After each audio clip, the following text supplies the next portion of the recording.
Well, welcome to Questioning Christianity, the channel that tries to help you connect the Christian story to life's deepest questions. My name's Dan Patterson, and today in this episode, we're going to be picking up on some dark waters in the Old Testament, exploring slavery, the Canaanite conquest perhaps, but particularly whether these troubled texts in the Old Testament make God out to be a moral monster. My guest today is Dr. Paul Copan. Paul is a Christian theologian and philosopher and is currently the professor of philosophy and ethics at Palm Beach Atlantic University.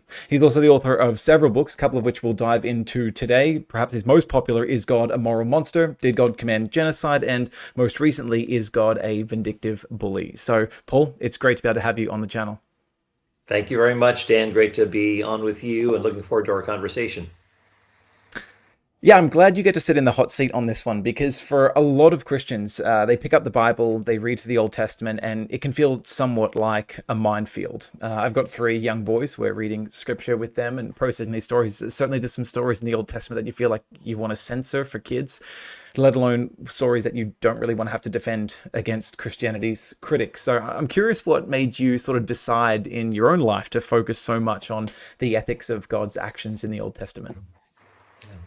Well, thanks for asking. I have a background in biblical studies and have been interested in questions related to the Old Testament and New, and just from early on, just puzzled about these sorts of questions, and have done reading and have come to some, I think, helpful resolutions to these questions. Doesn't mean that everything is resolved, but I think I've made some good headway. But when the new atheists started writing after September 11th and started to talk about the mean-spiritedness of the God of the Old Testament, I wrote an essay in response to some of their challenges that just seemed too off the cuff and too, uh, I don't know, too superficial. And so just offered responses to them in it was an article called "Is Yahweh a Moral Monster?" published in Philosophia Christi. And then I thought, well, I've got plenty of material here to actually turn into a book. And the a lot of the slogans from the new atheists were actually my chapter headings for my book, Is God a Moral Monster? So I wanted to tackle these things head on and not to pull back. And I think really nothing was really being done in response to these sorts of charges in a way that could be accessible to people, that could go into sufficient depth, but not to lose an audience at a popular level that might be interested in this. So I've tried to bring together the academic side and also trying to make it accessible to people. So I'm drawing on the work of Old Testament scholars, basically, ancient Near Eastern scholars and so forth. So it's not as though I'm just making these things up. I'm following people who are writing the commentaries and so forth. So that perhaps is also helpful to know. I appreciate the way you sort of bridge build across from the academic world as well, just to people who are genuinely curious about these sorts of questions, because it's not just opponents of Christianity or people that find these stories weird or bizarre, but certainly a lot of Christians really are wrestling with, man, how do I make sense of this and reconcile this with the nature of God as he's been revealed through Jesus? Well, Richard Dawkins famously, in his book *The God Delusion*, called God, the God of the Old Testament, the most unpleasant character in all of fiction.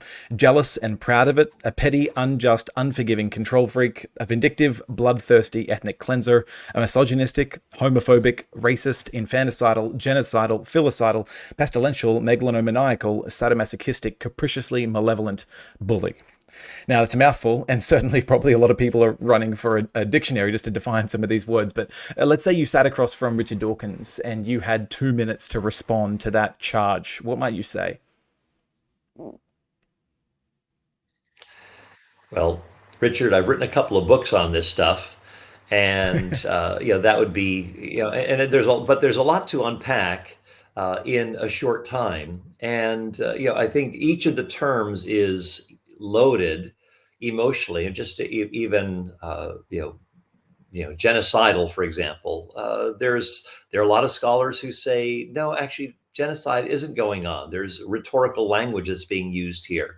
When it talks about the question of slavery and ethnic and kind of ethnically related servitude, there's a lot more going on here. Look at the entire vision of the Old Testament, for example, and see that God desires for the bonds of slavery, kind of any yoke of oppression to be loosed. When you read Isaiah 58, that there's a spirit of breaking oppression. There's an attitude of protecting those who are marginalized, the orphan, the widow, the alien.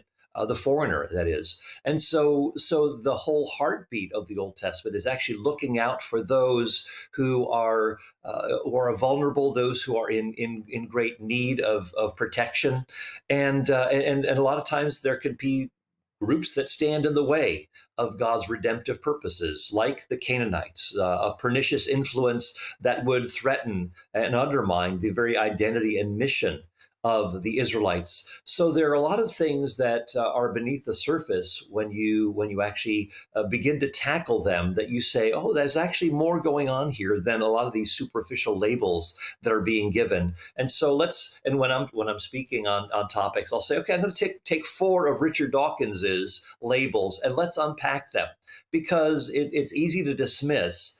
But if you're really willing to look patiently at these issues, look at the context, look at the ancient Near Eastern background and so forth, it can be a very fruitful conversation. So if you're willing to be kind of pull back on the dismissiveness and go a little bit more deeply into the text and the background, we can make a lot of headway. Mm. And it's really easy to throw mud in these situations too. And obviously it's a powerful rhetorical device to just throw out a lot of loaded terms in God's direction, and no one's ever going to be able to respond. But we're going to be diving into that a little bit today, and particularly into that question around slavery, which gets an extended look in your most recent book, which is this one. I'll put it up here so people can see. Is God a Vindictive Bully? What led you to write this book? And for our listeners, maybe spell out just some of the ground that it covers, because I really appreciate kind of the breadth of troubling Old Testament stories that it helps shed light on. Right.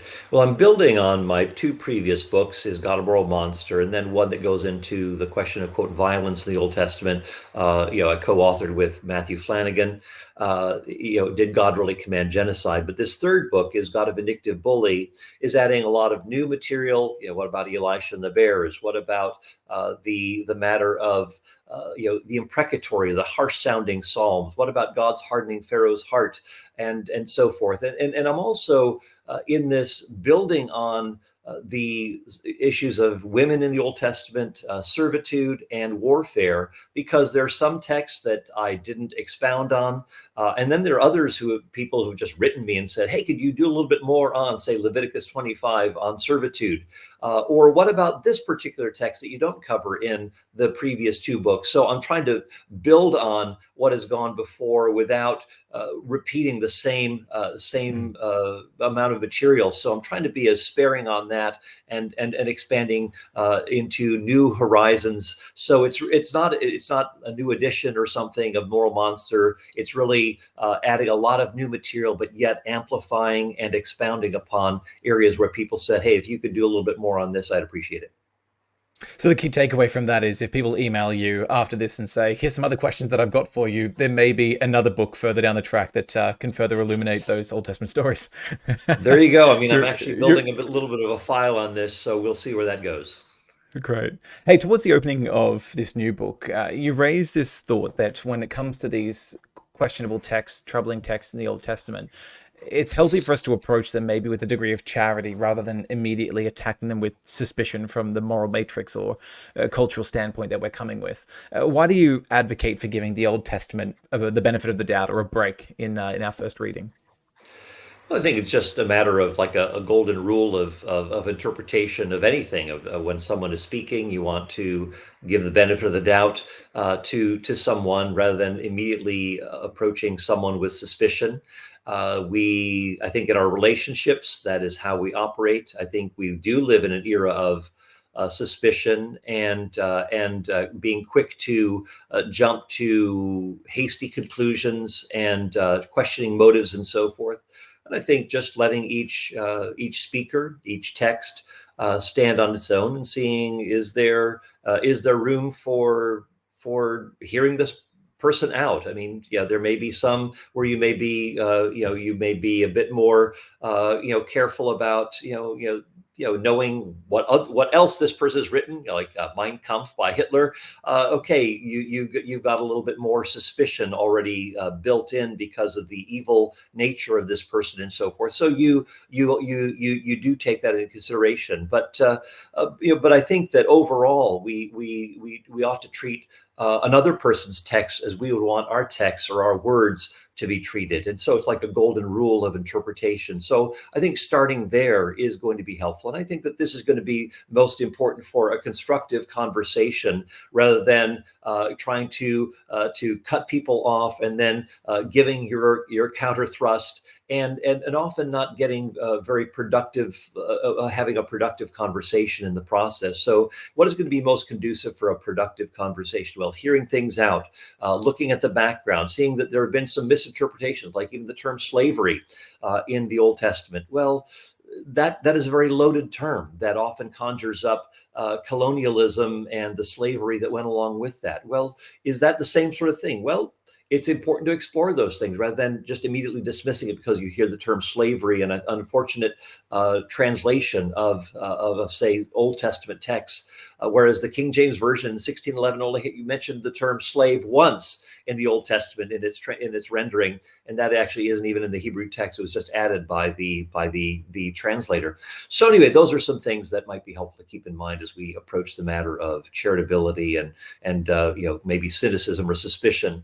And I think we do live in an era of suspicion. Kind of the postmodern suspicion toward meta narratives is basically the understanding, and that's all. There's a room for a healthy criticism, healthy skepticism sometimes, but overall, I think for a productive understanding, charitability is going to be important. And I hope we get to do that a bit in this episode. In part 5 of your book, you have 3 chapters exploring this big question around suffering and slavery in the Old Testament. Our sort of visceral reaction to the brutality of slavery and its history means that when casual readers go into the Torah, the first 5 books of Moses, or at the start of the Bible, they're often somewhat disturbed to discover that the Bible never really outlaws slavery expressly. There's no 11th commandment, thou shalt not keep slaves. In fact, there's certain kinds of regulations for slavery that's given to Israel by God. It seems like for a lot of people, it just has some overtones towards the kind of slavery that we're familiar with, chattel slavery, and we'll dive into that a little bit more. And so amongst these sort of 613 commands in the Torah, you'll find distinctions between Hebrew debt slaves and then somewhat chattel slavery of foreigners, or at least lifelong slavery of foreigners that you can pass on to your kids. It lays out some stipulations on how some slaves are to be set free after a period of time, but others you can pass on as inheritance to your children. And then a whole slew of specifics around how far you're allowed to go with beating slaves, the problems for being harsh with them, taking of war brides, keeping of wives and children of slaves that you've set free. And so there's understandably, when you come across these passages, some really considered objections from critics that we'll dive into in a few moments. But right off the bat, I'm curious, when it comes to slavery in the Bible, how would you expect anyone to believe that the Christian story really is good news or a source for moral illumination when it seemingly promotes one of history's greatest horrors? Well, looking at Israel's own story of being foreign slaves in Egypt, we see the exhortation 3 dozen times to look out for the alien in your midst. Why? Because you were once aliens in the land of Egypt. So, do you think that this justifies a mistreatment of foreigners? Does this justify oppression and cruelty? Of course not. You see this regularly appealed to. Israel's own narrative has within it the concern for the alien. In fact, the alien and the foreigner, we read in several places in the law of Moses, are to live under the same law. The same sorts of rules apply to both the Israelite and the foreigner.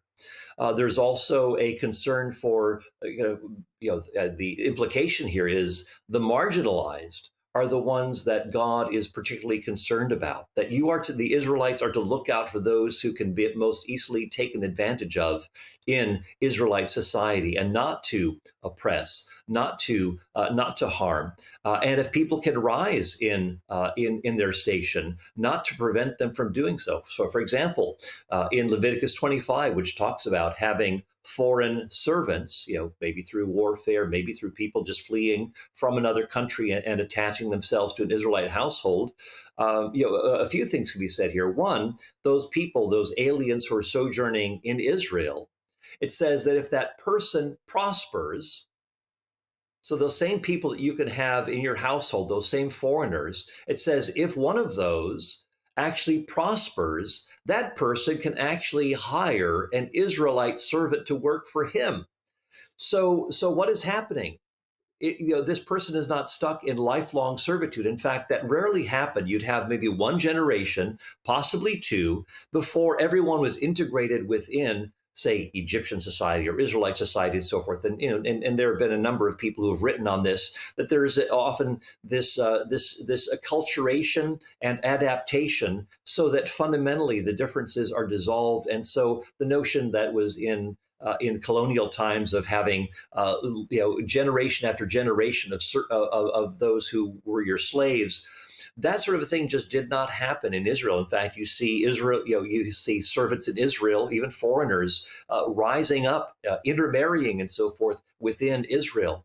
But again, a lot of people drop off in Leviticus 25, where it says, you may acquire these foreign servants, but then but they drop off where it says that one of those foreigners can actually become a person of means and actually hire an Israelite servant. So, and notice this too. It says you may acquire these foreign servants, but it also says that the Israelite might be acquired by this foreigner who has become prosperous. So the same language is being used for both the Israelite and the foreigner. And again, in the discussion, that kind of language often gets ignored, and it's important to draw that out.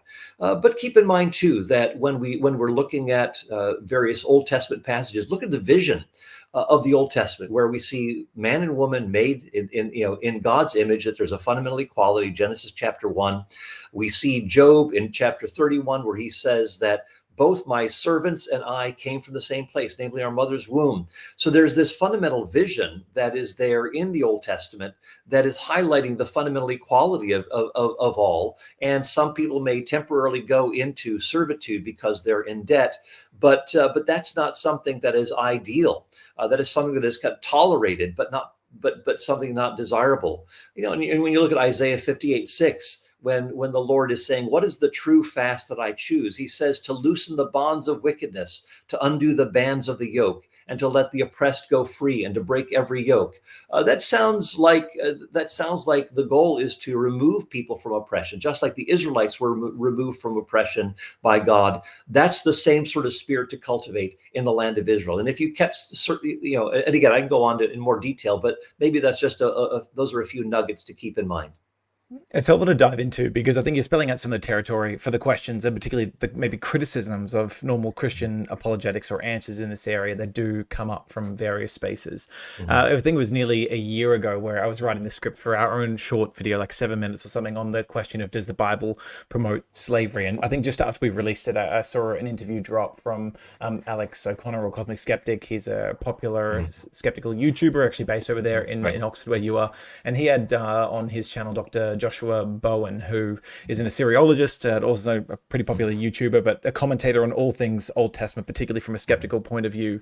Yeah. And he had a book back in 2020, what was it, did the Old Testament endorse slavery, that he's since updated with a new version. But the large narrative of the interview was a desire to paint Christian responses of trying to justify the Torah's regulation around slavery, not just as maybe a moral failure, but also just as something that it falls flat when you do bring out some of the harder examples. And I want to get to those specific criticisms in a sec. But the Sure. first thing he mentioned, given that he's an Assyriologist and he has a background in studying Sumerian culture, Mhm. he brought up that there's interesting parallels between the kinds of laws that you see within the law of Moses or the Jewish Torah, and then other major legal codes that you can pick up from the day. In fact, he used a specific example. I think it was in the Code of Hammurabi, how debt slaves apparently are meant to be released after 3 years rather than 6 years in the Torah, saying, see, you're at least twice as good with the Code of Hammurabi. But what's your experience in terms of comparing ancient legal codes with how that fares with this arc or this goal that you've articulated so far from the Christian story? Is there a real tit for tat? Is it pretty parallel? Is there a difference? How might you respond? Yeah. Well, a few things. One, I spend in my Vindictive Bully book that you held up, I spend a couple of chapters looking at the worldview differences between the ancient Near East and the other, and the Israelite, the ancient Near Eastern law collections and the Israelite law collection, the Law of Moses. So there are worldview differences between ancient Near Eastern nations and that of Israel. And God tells the Israelites in Deuteronomy that when he said, when the nations look at you, that when you keep your law, they'll see what a wise and understanding people you are. The law is actually very distinctively different in terms of its ethos. And as I said, at the very heart of the law of Moses is this narrative that is drawn upon, namely Israel's being rescued from the land of Egypt, being released from servitude, from a harsh oppressor, and so forth. And so that is to shape how they are to look at the foreigner in their midst, the vulnerable in their midst, and so forth. So the laws that pertain to the foreigner, when you compare that to the Code of Hammurabi or other law collections, Israel's is far superior. There is a concern about the foreigner in the land. When it looks, helping the poor, you don't have gleaning laws in these other ancient Near Eastern law codes like you do for the Israelites to keep them out of poverty.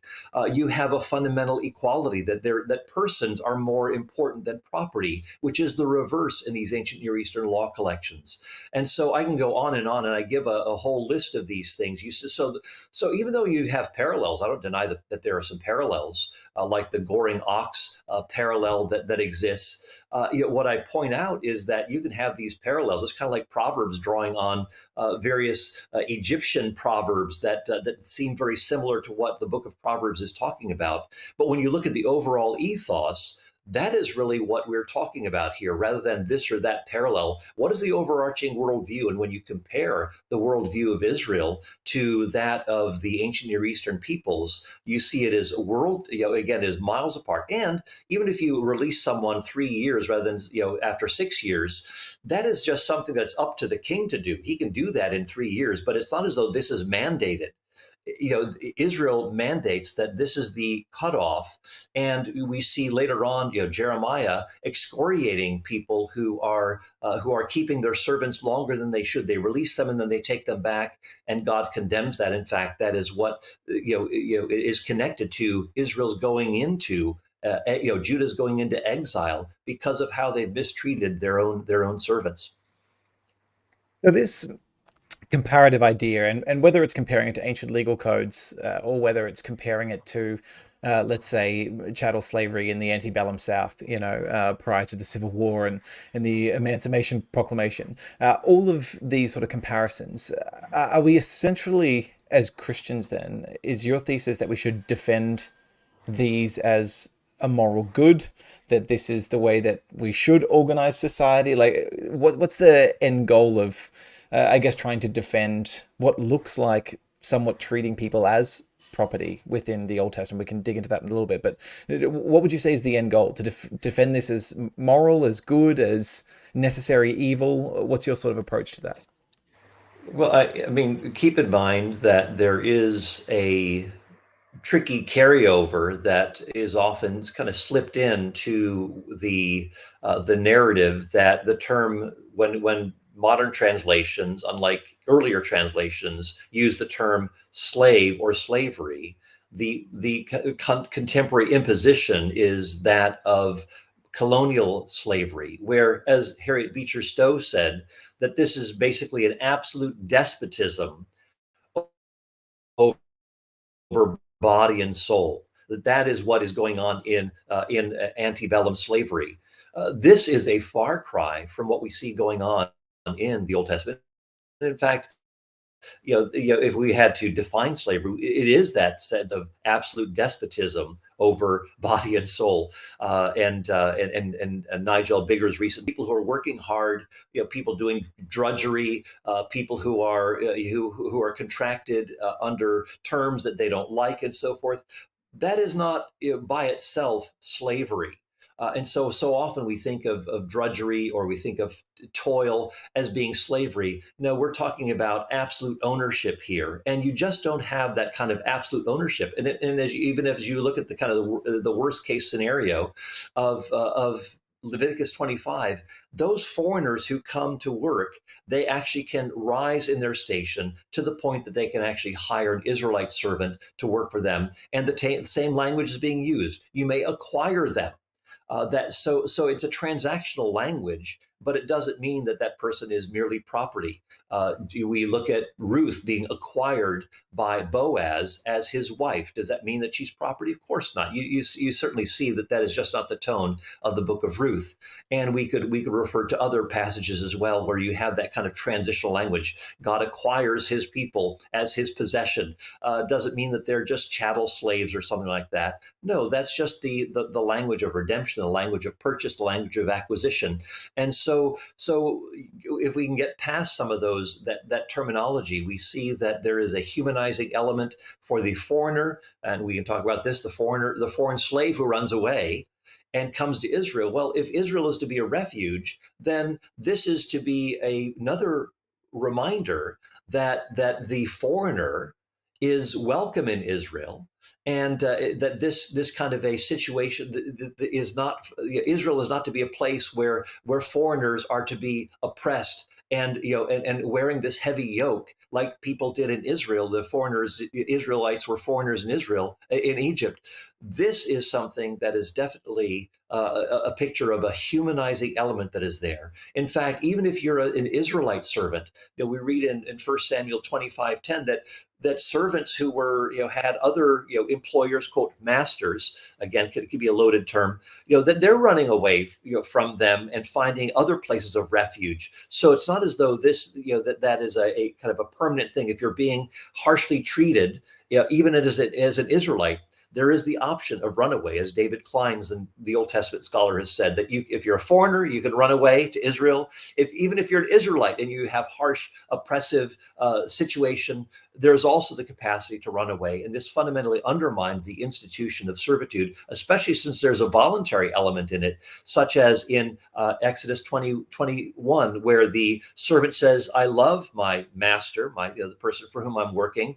And so he wants to make this a permanent arrangement. It's a voluntary sort of a thing. And so this fundamentally undercuts sort of the institutionalism or the institutionalization of servitude. There is something that it's not an ideal circumstance to be in servitude. It comes through poverty, but there may be arrangements where you find security and happiness, and everybody's taken care of in a servant relationship. Mm, And so you can make this a permanent sort of thing. So mm. these sorts of things actually undercut that claim that, oh, this is harsh, this is oppressive, this is demeaning, and so forth. And there's definitely a lot of those examples within the Torah of things that are Mhm. more humanizing maybe than what was the cultural moment at the time, or things that the grand narrative points towards a degree of hope or an arc that's bending towards justice. That famous Martin Luther King line, the moral arc of the universe is long, but it bends towards justice. But Yeah. there are some elements that come up in the text, and you've mentioned a number that I don't want to obfuscate or pretend aren't Mhm. there. And Yeah. and so, what do you do with the asymmetry between, let's say, Exodus 21 speaks of both Hebrew slaves and foreign slaves? It seems to be it's okay. By the time you get to Leviticus 25, it draws the distinction. It says you're not allowed to take slaves from amongst your own people from the Hebrews, but you are able to acquire them from foreign slaves. I'll read it out. So Leviticus 25:44 and 45. Your male and female slaves that have come from the nations around you, from them you may buy slaves. You may also buy some of the temporary residents living among you and members of their clans born into your country, and they will become your property. You can bequeath them to your children as inherited property and can make them slaves for life, but you must not rule over your fellow Israelites ruthlessly. So you've brought up this idea that there is a universal humanity that's represented, a care for the foreigner and the stranger Right. and alien that lives amongst you. There seems to be, though, this asymmetry, at least in the law, with regards to the kind of slavery we're talking about here. How do you account for that within the text? Well, just in chapter 19 of Leviticus, so a few chapters earlier, we see that the Israelites are to love the alien in their midst, same word that's being used. So do you think that it's going to all of a sudden shift from loving the alien to hating and oppressing the alien? That is just not the ethos of what we see going on in the Old Testament law, where you have foreigners, namely the Israelites, who are in Egypt and they're being mistreated. So this is not to now justify mistreatment of foreigners in Israel's midst. In fact, foreigners can can run away to Israel and find refuge in any of their cities. So you have this sort of an ethos that is already operational there. So you see loving the alien, caring for the marginalized, and so forth. This text is not suddenly saying, "Oh, go ahead and oppress them, go ahead and mistreat them." You've been already exhorted to love the alien in your midst. You already have a law that says the alien and the citizen of Israel are to be living under the same standard. Again, found in the book of Leviticus, the chapter before, Leviticus 24:22. So you've got these sorts of standards that are there, that you see the fundamental humanity of them all. It's affirming the humanity of the foreign slave who runs away and comes to Israel. So you see that there is this fundamental humanity that is being affirmed here, and you also see that there is an ultimate arc here. Look at various texts in the Old Testament, the prophets, and elsewhere, where you see fundamentally the law is going to be fulfilled in this new covenant. The arc is toward Gentile as well as Jew. Sometimes you'll see that the Jebusite and the Philistine, or or Assyria in Isaiah 19, where you see Assyria and Egypt and Israel all being affirmed as my people and my inheritance. There's that language of God's, inheriting these people as his own whom he's redeemed, that they're all seen as one. So the arc is, if we're seeing the law ultimately fulfilled in the new covenant, the arc is toward fundamentally no distinction between Jew and Gentile, that all the nations, Isaiah 2, Micah 4, all the nations are streaming to Israel, to Jerusalem, where they are living under the same law.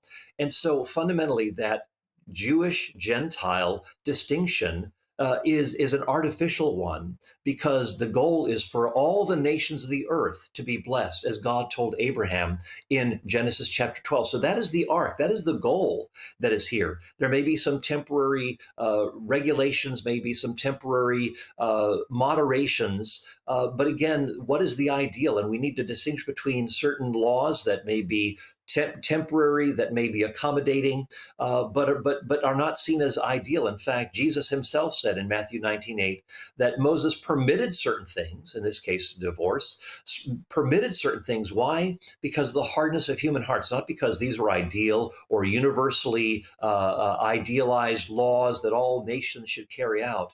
But these were some things that were temporary. It assumed that people would sin. It assumed that there were certain structures that were in place that were not optimal, and so forth. So that is also something to keep in mind. That what is the ultimate arc? What is the vision? What is the underlying vision that is here? And it affirms the fundamental humanity of both Jew and Gentile. And so that's where we're going. And I think we see even the New Testament, the Old Testament itself, in various texts undermining that fundamental Jewish Gentile distinction. All the nations, God desires to be heirs of his blessing. I hugely agree with that big picture of the story, and I think a lot of the legwork is done almost like the spirit of the story animating the corpse of the law, or something like that. But you understand why texts like this Yeah, can be relatively confusing, I think, when people bump into them, because sure. it does Yeah, just seem to smack of that difference. And it's interesting that it yeah, seems like within, the book from Exodus then to Leviticus, you almost have the, all right, so don't keep Hebrew slaves. I said you could, but let's just not. How about we not practice that? But you can still take them from the outside. I think a lot of people might be able to say, well, I can see some redemptive value as a means of welfare or a path out of poverty for allowing debt mm, slavery, where Hebrews are sure. voluntarily bringing Yeah. themselves in. Is there some parallel of a redemptive purpose in Israel acquiring these slaves from the foreign lands around them, or from the strangers in their midst? Yeah. What redemptive value would you see of condoning or allowing something like this? Because obviously, with something like divorce, you bring up, well, you're allowing it so that people aren't left in abusive situations or don't end up being abandoned Sure. without marital. But what would you see as being the redemptive value in something like Yeah. this?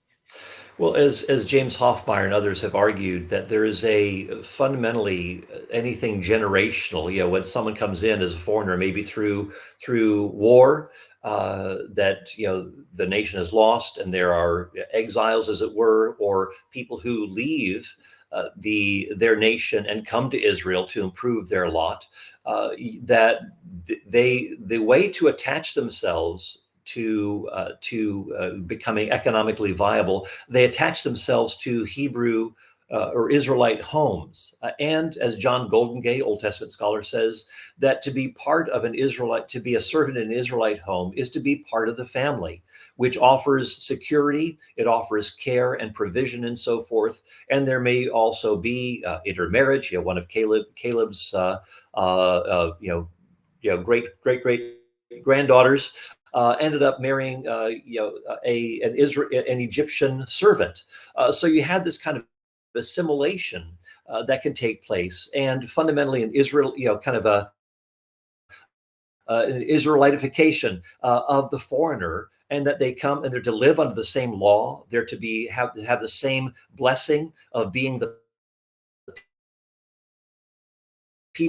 people of God under the same law, and having the blessing of God, so that as they keep the law, Jew and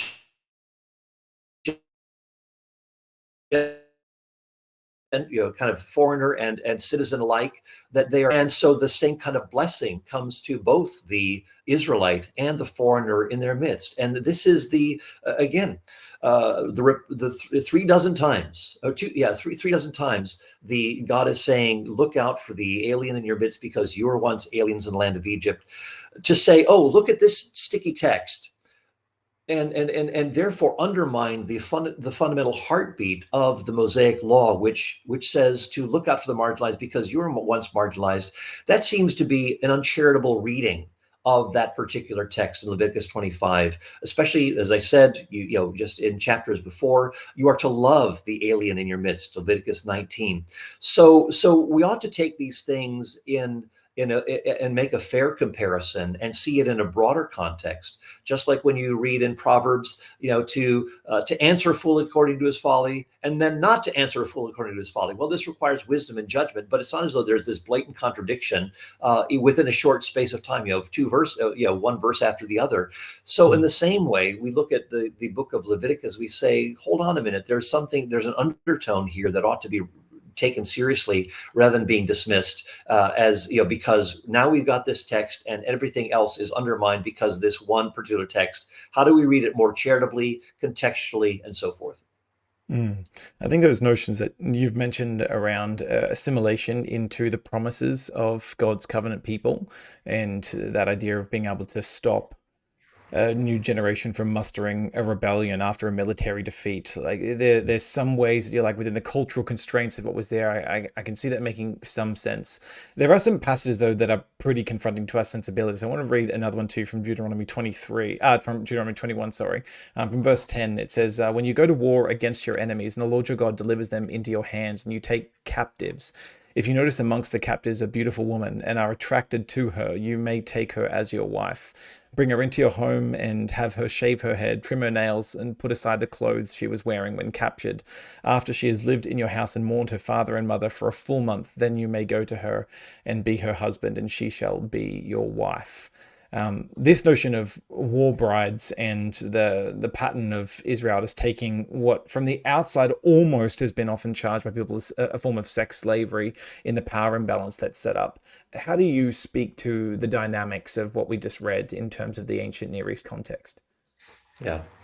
Well, in these sorts of circumstances of war, again, war is never idealized. Even in the Old Testament, war is not idealized. There's the objective of peace being swords into plowshares and so forth. Isaiah 2, Micah 4.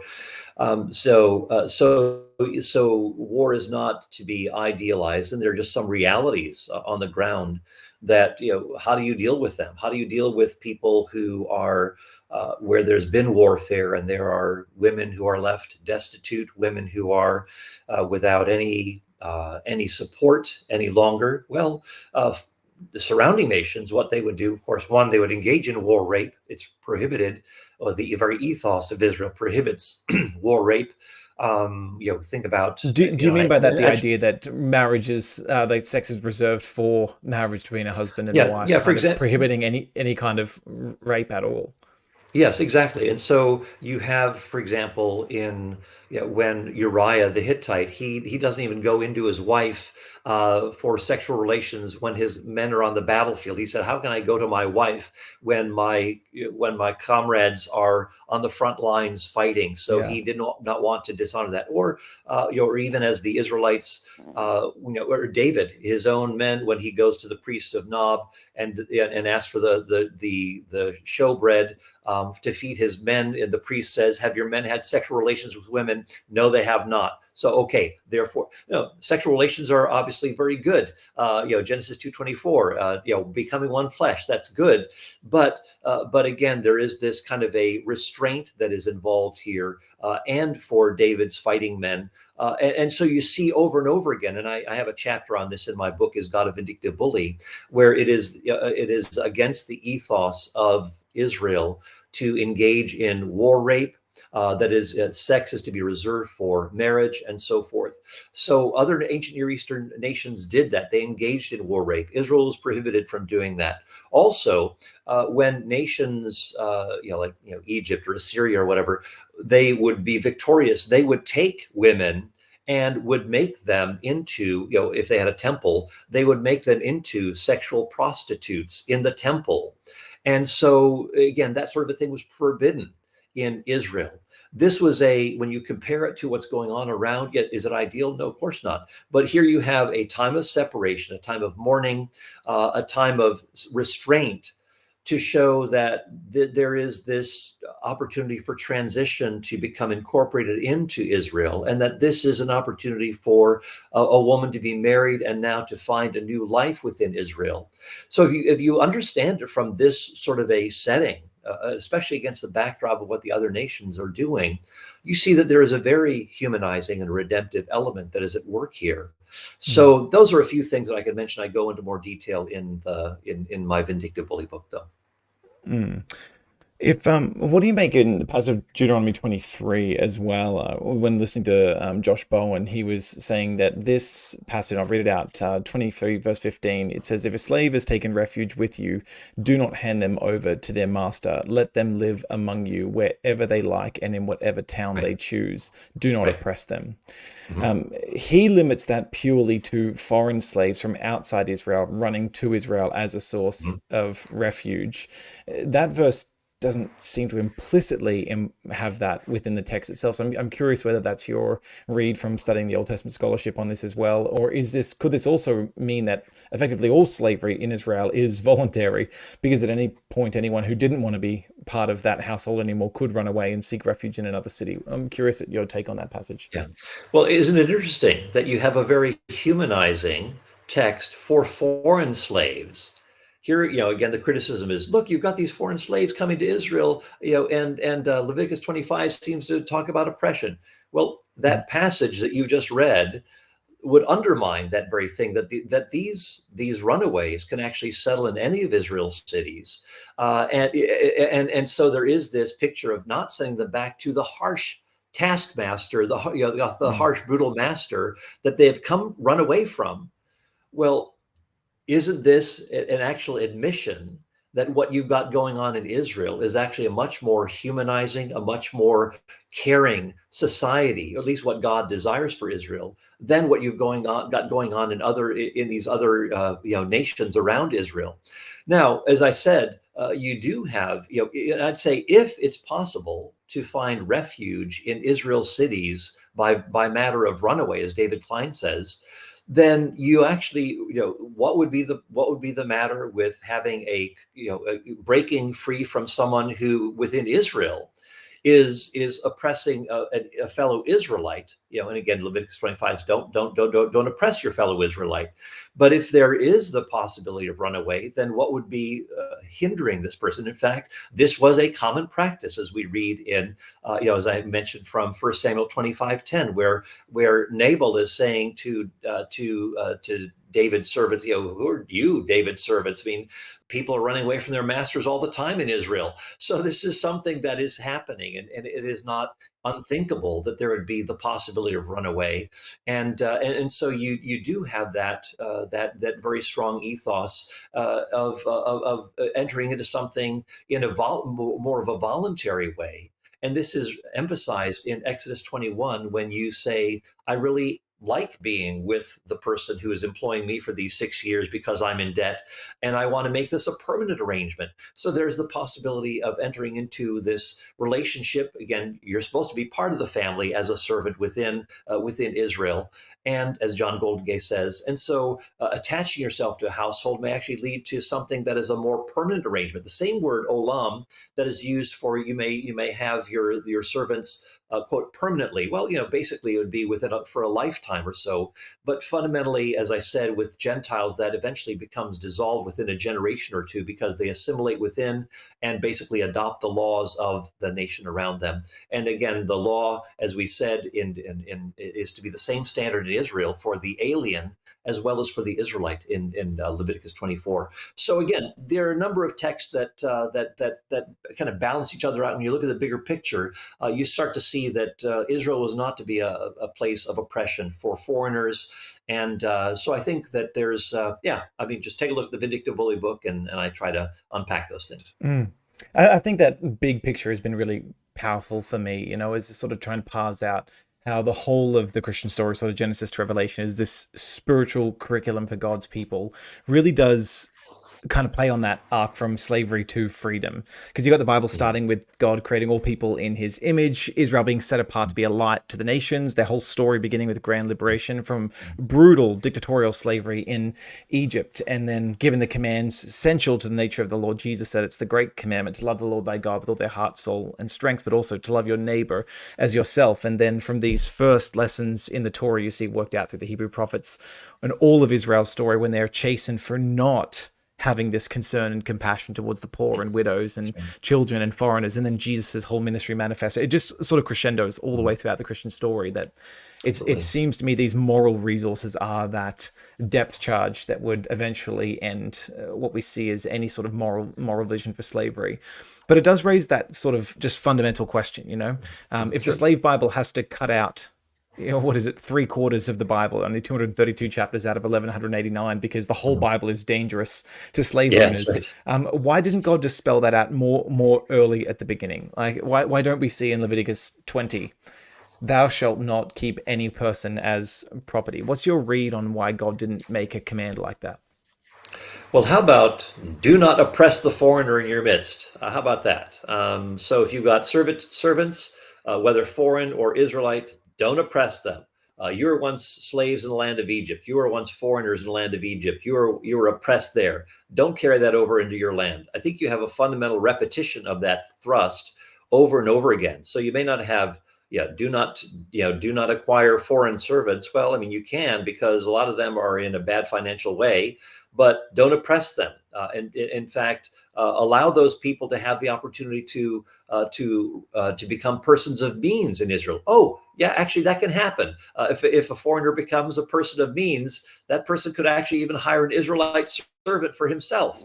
And so there is that capacity within Israel to improve oneself, to improve one's lot. And so you see a number of texts that, if you read a bit further, read a bit, read the chapter before, you start to see, I think, a mosaic filling, no pun intended, kind of fitting in together very nicely, where oppression is prohibited, harming the marginalized is prohibited over and over again. That is the fundamental heartbeat within the law of Moses. And if people just ignore that and say, "Oh, but look at this, that must mean oppression," well, you're not reading with proper charitable eyes. You're not. You're allowing one text to rule everything else, and you're not putting it into its proper context and seeing that God is fundamentally opposed to oppression. He is saying, stand against the marginalization of the widow, the orphan, the alien. Help them in their need. So, as you interpret these passages, then that we've been looking at, there sort of seems to be a few different major options. You could either treat the Bible as just a static rule, series of commands that God is good, and therefore the commands that He issues are good, and perhaps for all people everywhere, and take that view of defending the slavery commands just as a good in and of themselves. You could take the Okay. approach that other Watch the term Christians. slavery, though, because that is a loaded Yes, term. But go ahead. bond servants, or I mean, it's harder though with the concept of lifelong slavery, or lifelong indentured servants, however you want to put it, from the foreigners, not to use some version of that term. But yes, I understand the cultural connotations. But then you've got the other, and there's quite a number of Christians in this crowd that would want to say that God does not stand behind these kinds of commands, that there is a difference between the actual God of the Bible revealed through Jesus and then actually what you describe even of the textual God that Israel portrays as they understand their own history. Or then there's this other option, which is, the Bible is a dynamic story of God, its interaction with fallen cultures. You brought up this idea of ideal at the beginning, with the creation story, ideal at the end with the new creation story, but in between, it's these messy bookends of a world that is far less than ideal, and God is working through fallen cultures to bring about a redemptive movement for that sort of William Webb idea of his redemptive movement. What's your sort of read on the best way to interpret these? Yeah. Well, I mean, as you indicated, I mean, you touched on the distinction between the actual God and the textual God. People like Greg Boyd and others who make that distinction. I go after that, and say that that is the wrong way of looking at it. It looks like there are two gods. The one that's kind of conjured up by the ancient Near Eastern author or narrator, or prophet, and the actual God who is revealed in Jesus Christ. Love your enemies, and so forth. And I'm looking at a more integrated picture that is willing to deal with some of those tensions in the text. But one of the things, but what I think it's helpful to do is distinguish between particular laws and the overarching vision that is presented.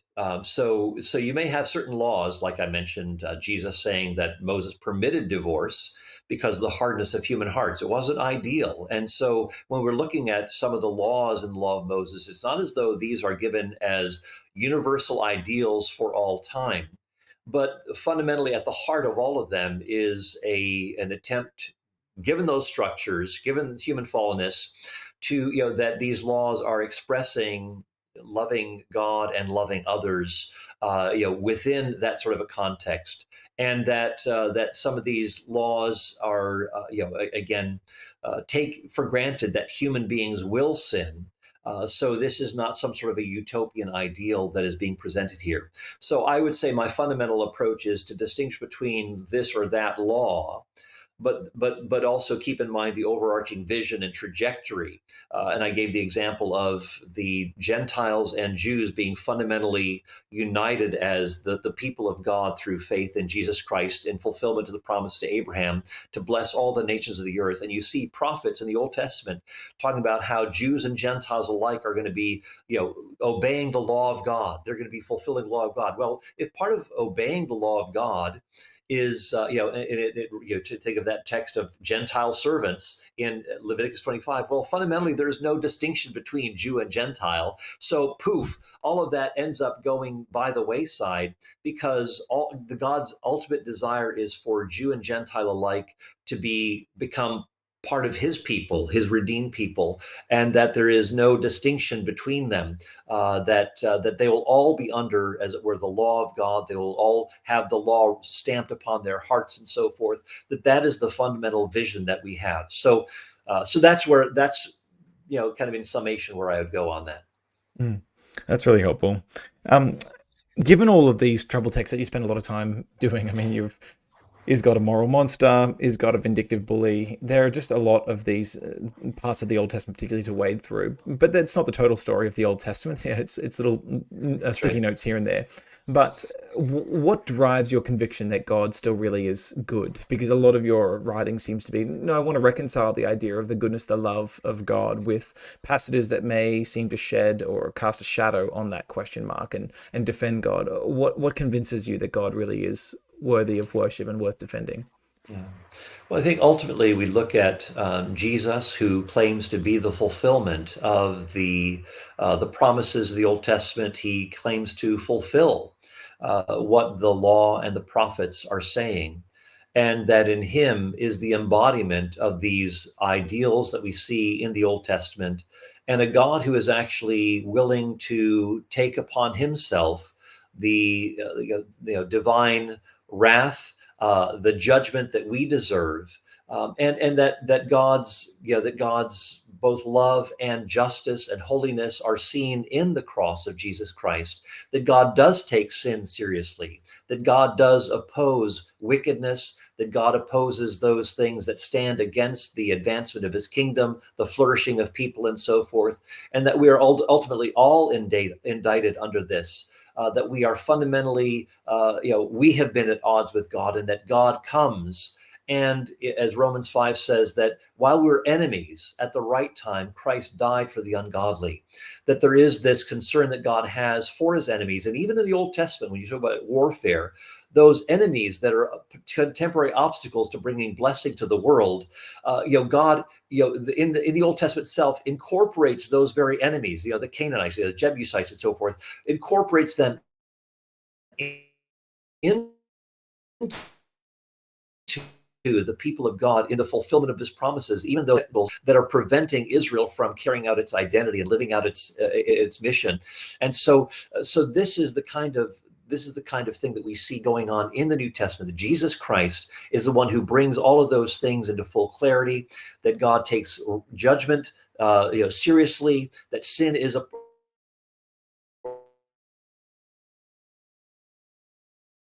problem that needs to be addressed, but ultimately God's heart is to show those vision that Ephesians chapter 2 is talking about. So in Christ we see both as Paul says in Romans 11:22, we see both the kindness and the severity of God. We don't want to ignore the severity of God, because that is real. People do wicked things, and judgment is important. But God desires to show mercy to all, to show kindness to all. And as Paul says in Romans chapter 2, that it is, I think, ultimately the kindness of God that leads us to repentance. So we see in Jesus the culmination of all these things. If you're fuzzy on some of these things, look to Jesus, begin there, and kind of work your way out to the margins. Mm. Yeah, I think that's really helpful advice. Yeah, I think it's just amazing, even in the genealogy of Jesus, a couple of people that we've discussed, someone like Rahab, a tavern keeping Mhm. family from Jericho, and then further along in the story with this Mhm. narrative around Ruth and Naomi, and Ruth being Exactly. incorporated again into the genealogy of Jesus. These Mhm. foreigners from a distant land who could well have been taken advantage of by Mhm. God's people, and yet they're incorporated in this thread to bring about the coming of the Savior into the world. So some really interesting features that are worth considering long term. That's right. Well, Paul, I want to say thank you so much for being willing to dive into these kinds of questions, and not just today on this episode, but particularly over the years as you've done your research and your teaching. I know you must face all manner of criticism as a result of that, and misunderstanding and misconstrual. And so I just appreciate your patience and wisdom to dive in. It's been a real blessing to me over the years to read your books and to see your teaching and to draw out things and agree and disagree and challenge and grow from myself. That whole process of really wrestling with these texts, which I think is what God intends for them to do for us, to serve as agitators and sometimes maybe never get fully comfortable with realities that he's not comfortable with death and evil and the loss of those whom he loves. And so just appreciate your help in navigating those difficult waters. If you had a parting message to anyone who may be considering Christianity, what might that be? Yeah. Well, I would say look at the big picture. Look at how we see a fundamental equality of all at the very beginning, and that God desires to show mercy to all. There's some questions that come up in the middle, but look to Jesus fundamentally as the one who brings all of these things together. And as a lot of intellectuals today, like people who aren't Christians, Tom Holland, Douglas Murray, Neil Ferguson, and others who have noted the remarkable difference that the Christian faith has made in history, Mm, that it is through God coming into the world not to punish sinners, but actually to take punishment himself so that all human beings could be reconciled to God. That is a remarkable picture of the God who represents kind of what all, all of the fundamental freedoms, democracy, universal human rights. This is where it all began. And these agnostic or atheistic historians and cultural observers are noting that the Christian faith has left a mark, that the air that we breathe has actually been shaped by the Christian faith when it comes to kindness, when it comes to democracy and human rights and so forth. So even the non-Christians will emphasize this. And so look to the Christian faith, look to Jesus as the one who really is the ultimate, not just the ultimate exemplar for what a human being should look like, but also the one who said, come to me and I will give you rest. The one who has seen me has seen the Father. In this world you will have trouble, but be of good cheer. I have overcome the world. mm, mm. Well, Paul, thanks so much for your contribution and coming on to the channel for today. I appreciate it. Thanks very much for the opportunity, Dan. No worries. Well, I just want to say a huge thank you to making it to this part of the episode. These long form conversations, we hope, are a help to you as you wrestle with all kinds of big questions. We'll be sure to put links to Paul's books as well as to ways you can get in contact with his website and other features that he has online down in the show notes so you can connect with him. As always, please do like and subscribe to the channel and share it with anyone that you think it will help. Over on social media at QC Socials, Facebook, Instagram, TikTok, we're always putting out both new video content as well as infographics to help you connect the Christian story to life's deepest questions. Look forward to hearing you and seeing from you again. Please comment, and otherwise, until next time, truth invites questioning. See you later.